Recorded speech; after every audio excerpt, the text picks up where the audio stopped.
All right, so today we are going to be learning about local extremas. All right, so going back to Calc 1, one of the more useful applications of calculus we learned in Calc 1 was using derivatives to find maximum and minimum of a function, right, for a single variable function. So may it be maximizing profit, minimizing cost or danger, we somehow wanted to model these ideas using a function of one variable and then use derivatives to find the maximum and minimum value. Today we are going to learn how we can use similar ideas to talk about functions of two variables. All right, so we're going to start with a definition first before we look at how these ideas transfer over to function of two variables. So let f of x comma y be a two variable function. We say f has a local maximum at ab if the function evaluated at ab is always going to be greater than or equal to the function evaluated at x comma y, where xy is any point near a comma b. All right, so in that case, we say a function has a local maximum at a comma b. So that's where the local maximum occurs. However, when it occurs, we say f of a comma b is the local max. All right, so there's a distinction I'd like to point out. Is the first one is where is the maximum being obtained, and that's going to be the input value. However, the local maximum value of a function is the function evaluated at that point there. All right, so there's where it's obtained and what the value is. All right, similarly, we say a function has a local minimum at a comma b if f of a comma b is less than or equal to f of x comma y for all points near a comma b, and similarly in this case here we say f of a comma b is the local minimum.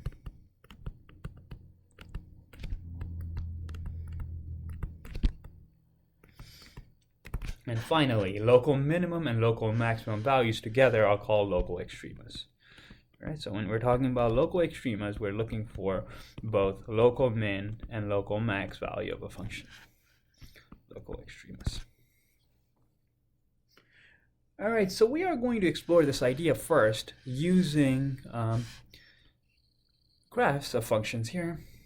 So if we go on to example number 1 on the handout, what we would like to do is we would like to approximate being the correct word here, the value and the coordinates of the local extreme values of a function of two variables using the information that's given to us.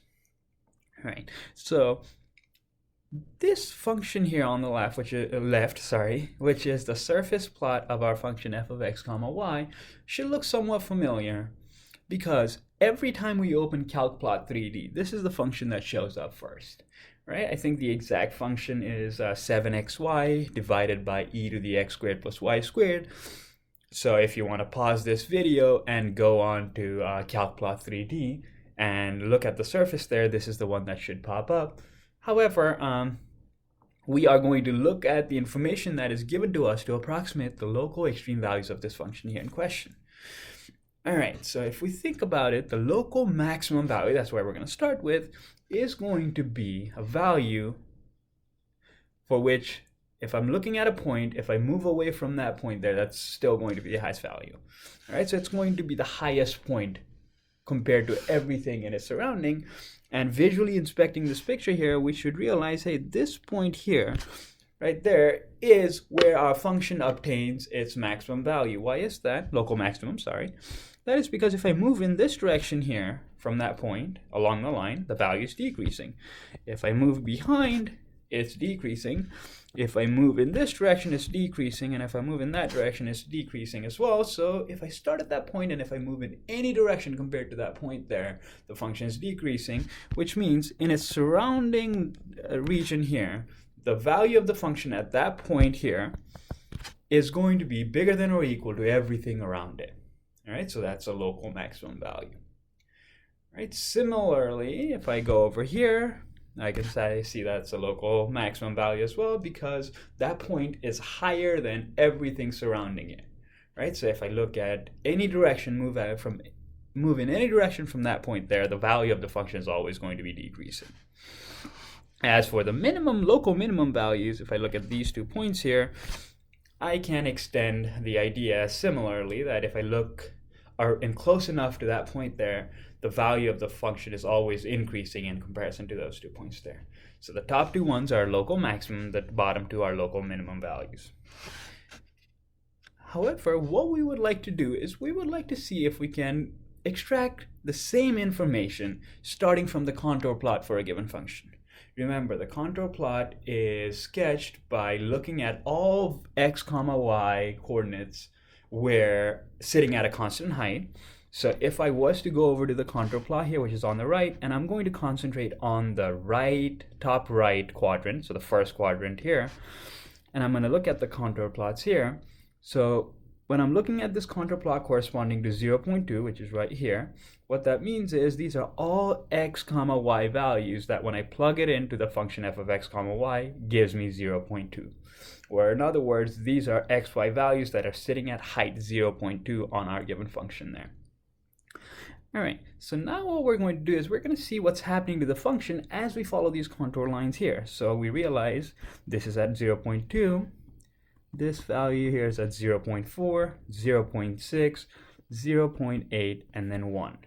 So as we move inside on these lines here, the value of the function is increasing, which means we expect the same thing to happen as we proceed further and further. So if we think about it for a second, where do we expect the maximum value of this function to occur? Exactly. It is going to be right here in the middle there. All right, so hopefully that's roughly the middle. Again, we're doing approximating here. So what we realize is that that's where the maximum value of the function is being obtained. So not only are we asking where, we're not only asked coordinates, but we're asked the value of the function as well, right? So here we're going to do some guesswork here. So I'm going 0.2, 0.4, 0.6, 0.8, 1. So if I was to guess, so probably 1.2, since everything's increasing by 0.2 is right there, so I'd expect that to be roughly 1.3. All right, so what we're going to do is we realize that the function obtains a local maximum of 1.3 at coordinate roughly 0.7 and 0.7. All right, so we're approximating this function here. All right, so what I'd like you to do is I'd like you to go ahead and see, pause this video here for a second, go ahead and figure out what the local max, what other local max and min values of these functions are going to be. All right, so I'll give you a second to go ahead and pause this video here for. All right, so if you pause the video there for a second and went ahead and filled it out, you'll realize that the maximum and minimum values of these functions are going to be exactly in the middle of all of these contour lines here. So in the middle of the first quadrant and the middle of the third quadrant, you're going to get the local max for a function. And on the second and the fourth quadrant, you're going to get the local min, and the information is right there. All right, so if I concentrate on the fourth quadrant here, all right, so what I realize is as I'm moving inside, I am going to see that the function is decreasing here. So somewhere in the middle is where the local minimum is going to be, and the local min is at 0.7, negative 0.7, and the local minimum value is roughly 1, negative 1.3. All right, so again, we're approximating the value. We might be off by some information here, but again, we are using the information that is given to us in the form of these contour lines here to make approximation of the local extreme values. Again, we're not going to be exactly precise. We might end up with slightly different numbers, but that's not the point here. The point is being able to use these contour lines here to approximate the value and the coordinates of these local extreme values. All right, so that is how we're going to use the pictures to do it. But again, if we go back to Calc 1 and think about how we found the max and min of a single variable function, the idea was what we did was we found the critical points for a function of one variable, and those were our candidates for the function to obtain its local min and local max at. All right, so we found the critical points of a given function, and then from there on out, we tested using the first derivative test whether it's a local max or a local min. we are going to do something similar for a function of two variables, which means we would like to figure out what the critical point of a function of two variable is. So the critical point, all right, so the critical point of a function of two variable is going to be an input, a comma b, in the domain of f of x comma y, such that either one of these two things happen. The first thing is if either both the partial derivative with respect to x and the partial derivative with respect to y is equal to 0. All right, so that's the first statement there. And the second one is at least one of the partial derivatives f of x or f of y does not exist at that given point. So again, let me repeat that. A function of two variable has a critical point at point a comma b if either both the partial derivatives are equal to 0 at that point there. All right, so that would make a comma b a critical point, or if one of those partial derivatives does not exist. All right, so for the purposes of this class here, we are going to be mostly looking at condition 1, where both the partial derivatives of our functions vanish at a given point. So that's what it means for a function to be to have a critical point at a given point. All right, so that's what it means for a function to have a critical point. All right, so what we're going to do is we are going to look at an example. All right, so we're going to look at the following example, which is example 2 on the handout. So what we would like to do is we'd like to find the critical points of our function f of x comma y, which is given by x cubed plus 3y squared minus 12x minus 18y. All right, so if we want to find the critical points of a given function, what is the first step we're going to need to do? Exactly. We are going to need to find the partial derivatives of the function with respect to x and y. So why don't you all go ahead and pause this video for a second and compute the partial derivative of the function with respect to x and the partial derivative of the function with respect to y. Remember, when we're computing the partial derivative with respect to x, we're going to hold y constant and compute the derivative with respect to x and vice versa. All right, so I'm going to pause this video. Go ahead and pause this video here for a second and compute the partial derivative with respect to x and with respect to y. All right, so if you went ahead and did the partial derivatives, you got that the partial derivative with respect to x was 3x squared minus 12, and the partial derivative with respect to y was 6y minus 18. Right, so that's step 1 when we're trying to find critical points, find the partial derivatives. So if you look at this here, the partial derivative is defined at all points x comma y, both those partial derivatives there. So now, if we want to find the critical points, what do we do? Exactly, we are going to set both the partial derivative with respect to x equals 0, partial derivative y with respect to y equals 0, and solve those equations there. And those are going to give us the critical points. So what I'd like you to do is I'd like you to pause this video here and go ahead and set the partial derivative of x with respect to x equals 0, partial derivative with respect to y equals 0, and solve for x and y. All right, so if you went ahead and set the partial derivative of partial derivative of the function with respect to x equals 0, we get that 3x squared minus 12 is equal to 0. And if we go ahead and solve for it, we get that x is equal to either plus 2 or minus 2, so plus or minus 2. And if you set y is the partial derivative of f with respect to y equals 0, you're going to get that y is equal to 3. All right, so remember, for a function to have a critical point at a given point here, both the partial derivative with respect to x and the partial derivative with respect to y have to vanish. All right, so in this case here, if we want a point to be a critical point here, what should the y coordinate of that point be? Well, since we want the partial derivative with respect to y to vanish, we're automatically forced that y has to equal 3. But what do we know about x?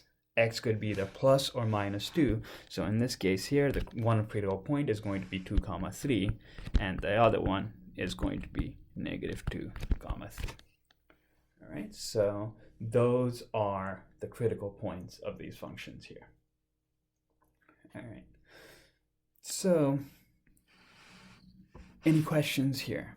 All right, so go ahead and make sure you're okay with it. You can rewind the video and look through the work here if you have any further questions. All right, for now, we're going to move on. And again, we are going to go back to a function of single variable. Remember, when we computed the critical point of a function of a single variable, we could have a local max or a local min there, but we could have neither a local max nor a local min at that point there, right? So the point I'm trying to emphasize here is that critical points are going to be candidates for where a function can have local extreme values.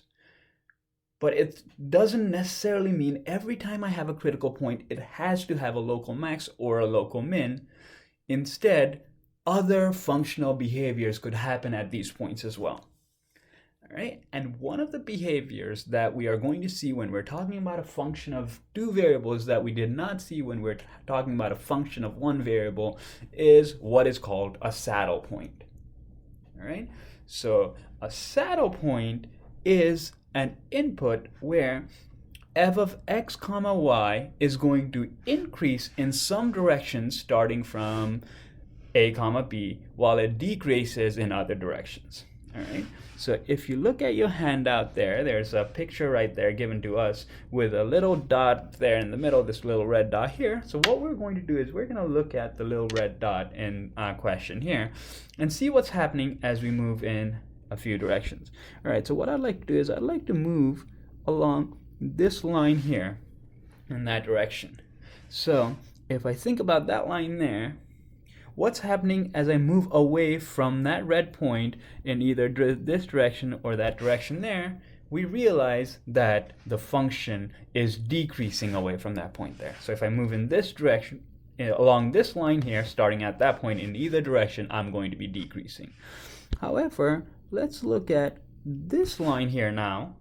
So if I look at that one there, if I was starting at the point, if I move in either direction from that point, I am going to be increasing. All right, so again, let me erase everything here. So if I am following this line here, I realize that that point is going to be a minimum value of that line there. However, if I move along this line here, that point is going to be the maximum value of that function there. All right, so that is an example of a saddle point. So, all right, so precisely, a function f of x comma y has a saddle point for input a comma b if and only if f increases from f of ab. So if we start at that point, it's going to increase in some direction, while f decreases from f of ab in other directions. All right, so again, for it to have a saddle point for a given input, it needs to be increasing in some directions while decreasing in other.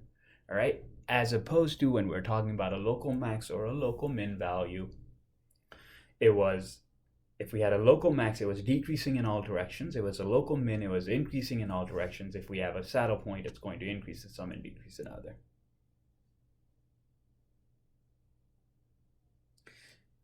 All right.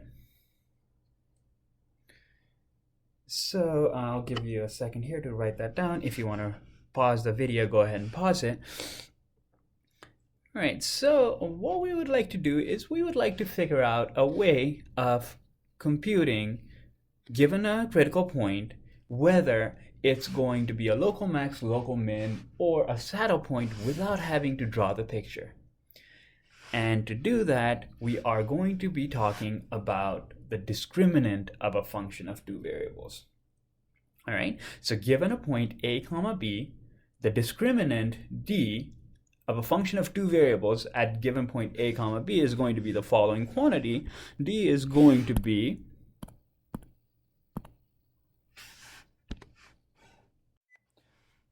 we're going to take the partial derivative of our function with respect to x and then with respect to x again, evaluate that at a comma b. Then we are going to compute the partial derivative of our function with respect to y, and then minus, we are going to take the mixed partial derivative with respect to x, then with respect to y, evaluated at a comma b squared. So that's going to be the discriminant is the fxx, fyy minus f of xy squared. All of those evaluated at the point in question, which is a comma b. All right. So now that we are equipped with the discriminant, we are going to state the second derivative test. All right.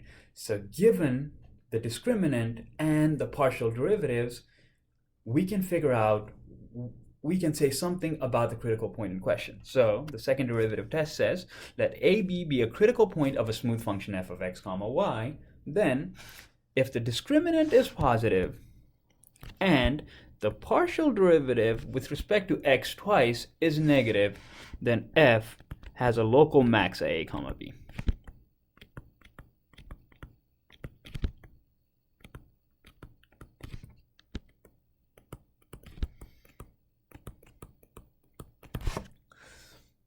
Right. So that's when it has a local max.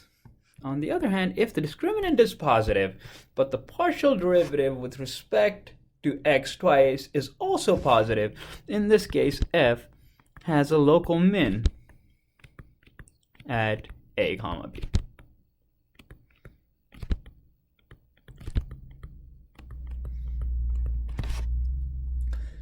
Third, if the discriminant is negative, then f has a saddle point there, has a saddle point.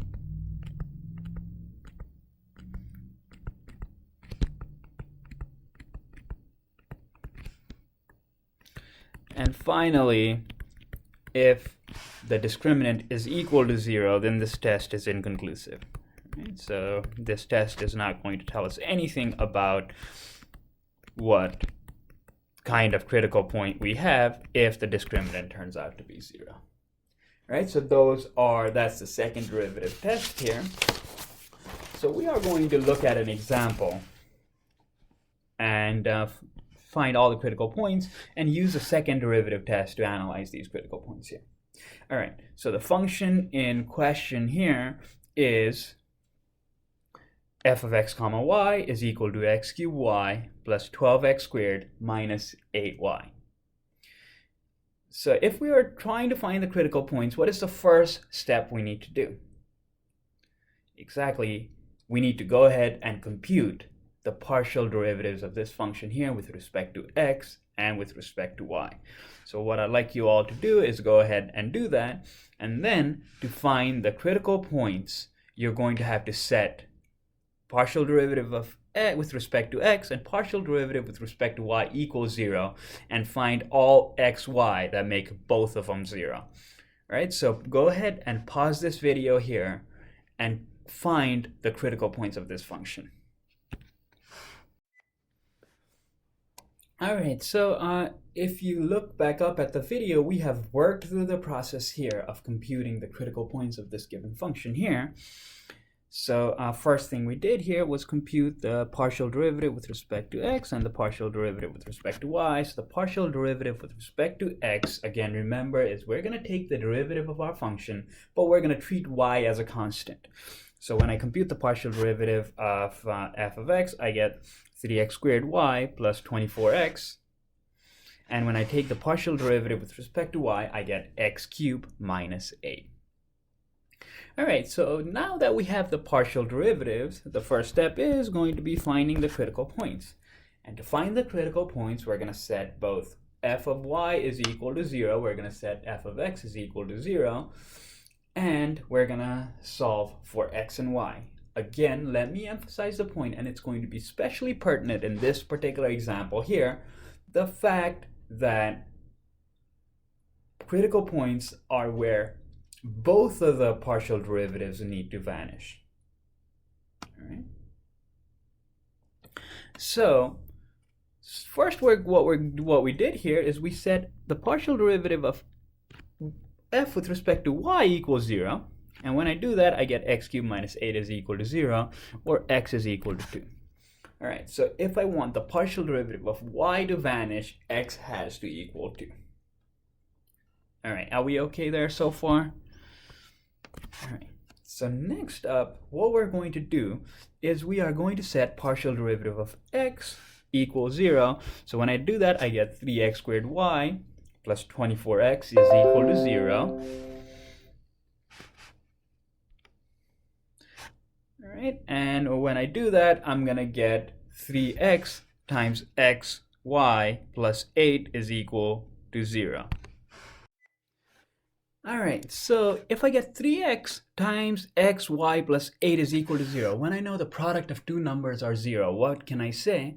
Well, I can say either one of them has to equal 0. So in this case, since 3x times xy plus 8 was equal to 0, from there we were able to conclude that x is equal to 0 or xy plus 8 is equal to 0. So the first question is, if we want it to be a critical point, can x equal 0? The answer is no. And why is that?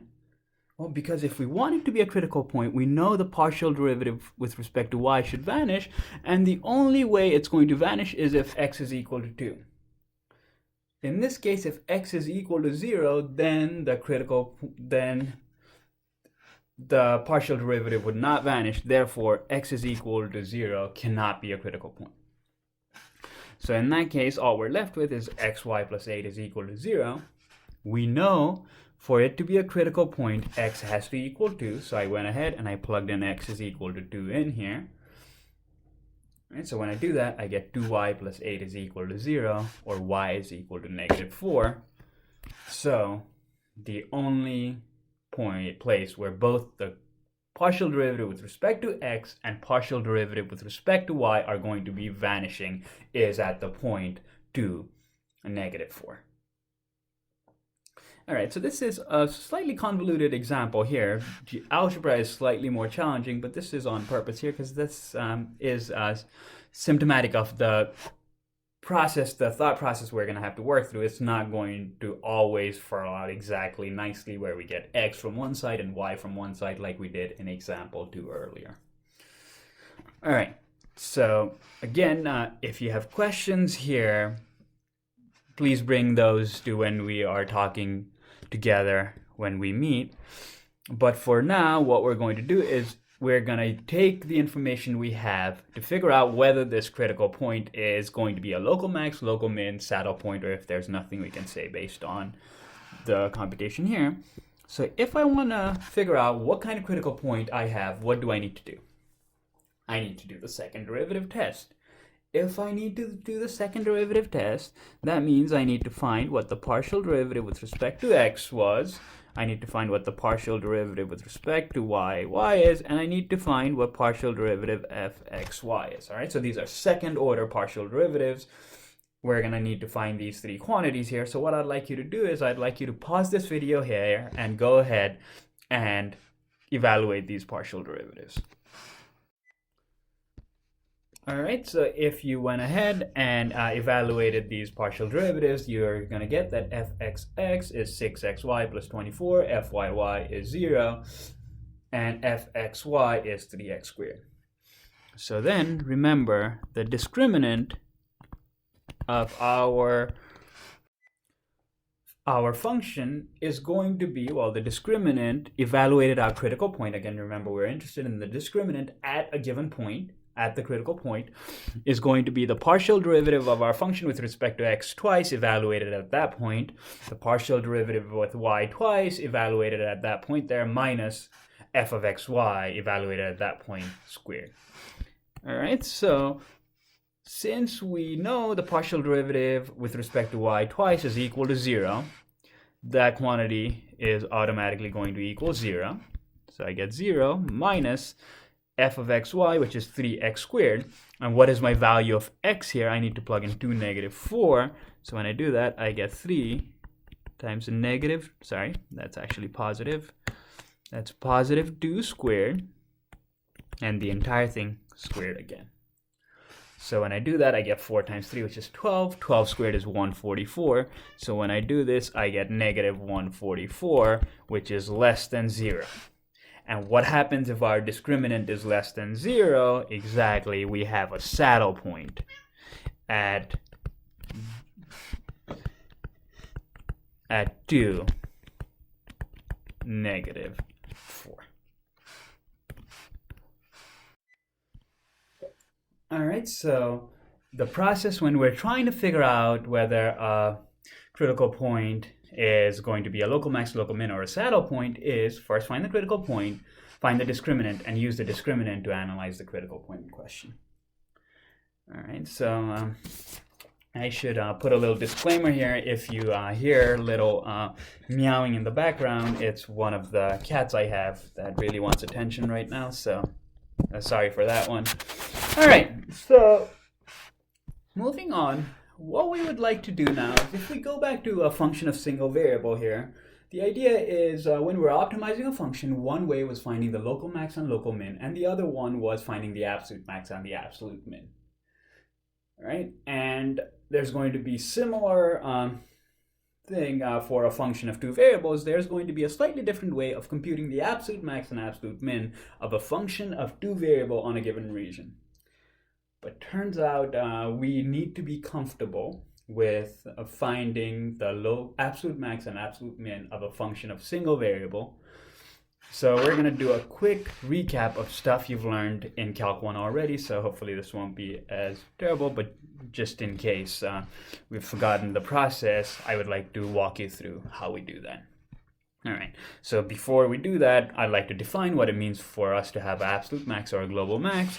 So if for any value of x in the domain, f of c is bigger than or equal to f of x, then we say f of c is a global max. And if it's less than or equal to f of x for any x in the domain, it's a global min. All right, so again, we're not interested in what happens close to that point, but we're interested in every value in the domain. So it needs to be bigger than everything else rather than just close to that point there. All right, so let's look at the example here. So we are going to look at the function f of x, right? And we are going to find the maximum absolute max and absolute min value of this function on this interval -7, 4. All right, so let's first look at -7, 4. So that means we're looking at the entire graph here. So where is the highest point this function has? It's right there. So the global max is going to be 10 at x is equal to -7. And what about the global min? Where's the smallest point it has? Well, the lowest point it has is going to be right there, which is -4. So global min is equal to -4 at, what's the point here? So roughly that's -4.5. So x equals -4.5, approximately. All right, so that's for -7, 4. So what we're now going to do is we're not going to look at this entire interval, but instead we're going to restrict ourselves to x equals -4 to x equals 2. And we are going to find where the smallest and the largest value is going to be. So where's the lowest value? So the lowest point looks like it's somewhere here, right? So the global min, in this case here, looks like it is equal to -3.5 at x is equal to -4. And what about the max? The highest point looks like it's right here. So the global max is going to equal roughly, let's say 0.5 at x equals -1.2 or something like that. So it's slightly to the left of -1, right? So actually, I think it's at 1 right there. So let me fix that. So at x equals -1. All right, so two things I would like to point out here. The first one here is, even though the function was staying the same, when we changed our intervals from -7,4 to -4,2, our global max and our global min changed. So the first thing is the global max and global min is not only reliant on the function we're looking at, but also on the domain we're considering. All right, so that's first. And the second one is, if we look at both of these cases, the global extremas are occurring at the following locations. They're either occurring at the endpoints, all right, so like this one here, like that one there, or they're occurring at points where the derivative is 0. So if I look at the tangent line here, the tangent line has slope 0, so the derivative is 0. So the global extrema is occurring either at the endpoints of our given interval or at the points where the function has derivative 0, or at the critical points of the function. So the first statement we'd like to talk about is the extreme value theorem, which tells us if our function is a smooth function on the domain AB, then f and a domain AB here is a closed interval. So let me emphasize this point here. Interval being closed is going to be very essential. Right? So if you did the reading questions there, like one of the questions was what happens when the interval was not closed. We're not guaranteed to have a global max or a global min. However, if we have a smooth function, again, smooth means, remember, we can take the derivative, we can take multiple derivatives, and we can integrate the function in question. And so if we have a smooth function on the domain AB, then f obtains a global max and global min on that closed interval. Global max and a global min.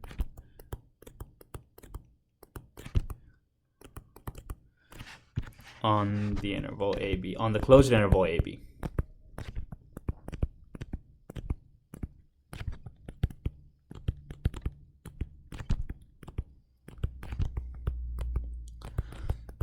Right, so that's what the extreme value theorem tells us. If we have a smooth function and we're looking at a closed interval, we are always guaranteed to have a global max and a global min. All right, so how do we do that? Well, here's the step-by-step process of finding a global max and a global min. So what we're going to do first is, step 1 is find the critical points of the function f. Evaluate the function at the critical points which are inside the domain we're looking at, as well as the endpoints. All right, so we're going to find the critical points. We're going to take our function, evaluate it at the endpoints and at the critical points that are inside the domain.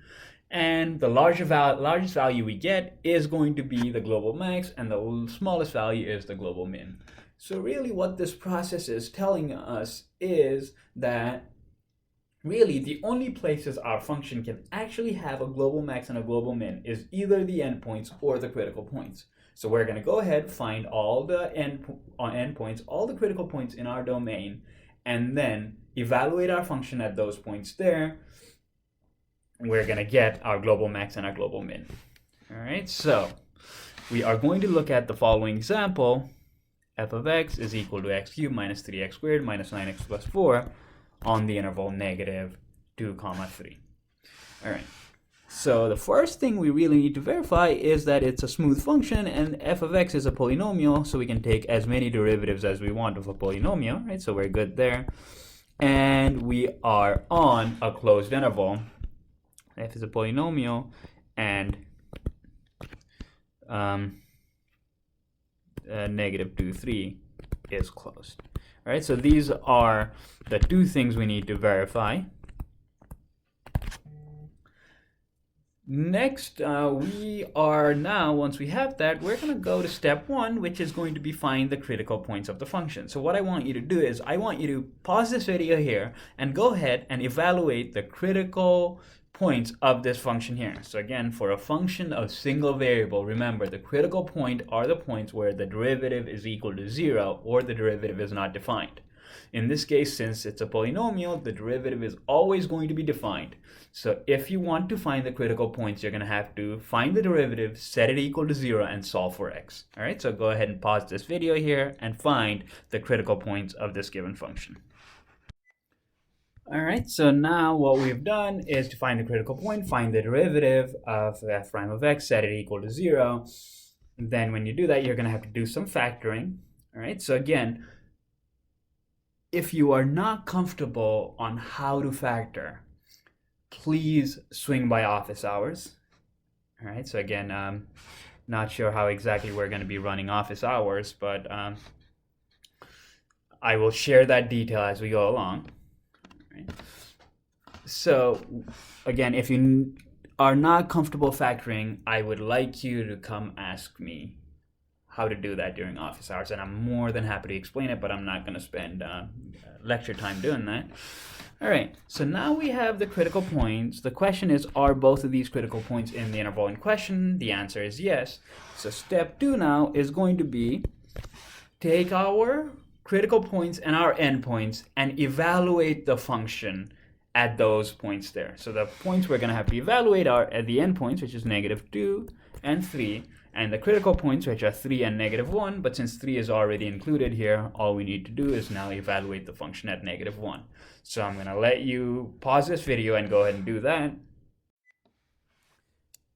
All right, so if you now look at the screen here, if you unpaused it, and then we evaluated our function.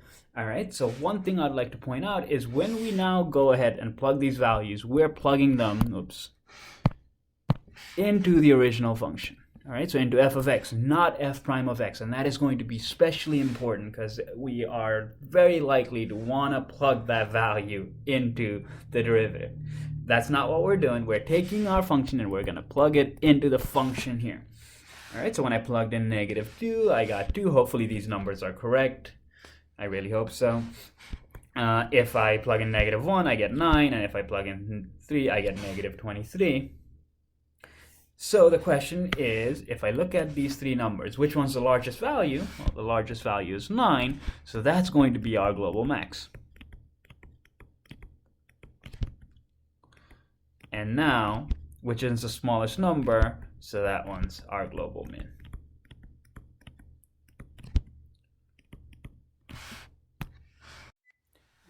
All right, so finally, the global max is 9 at x equals -1, and the global min is -23 at x equals 3. So that's how we find the global max and global min of a function of a single variable. All right, so that's it for today.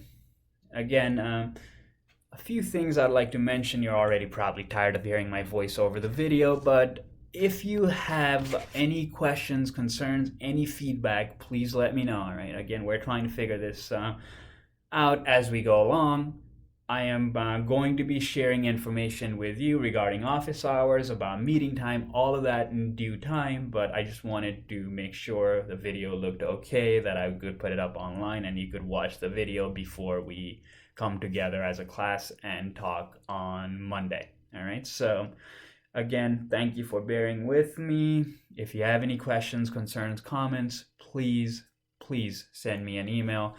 And importantly, please be safe out there, right? So amidst everything that's going on, please make sure you follow CDC guidelines on how to deal with this pandemic that's going on around us. I'm available via email. I'm going to do a especially good job of being on top of email. So if you have any questions, concerns, please let me know. All right, I'm not going to bore you to death anymore. Thank you. All right, bye.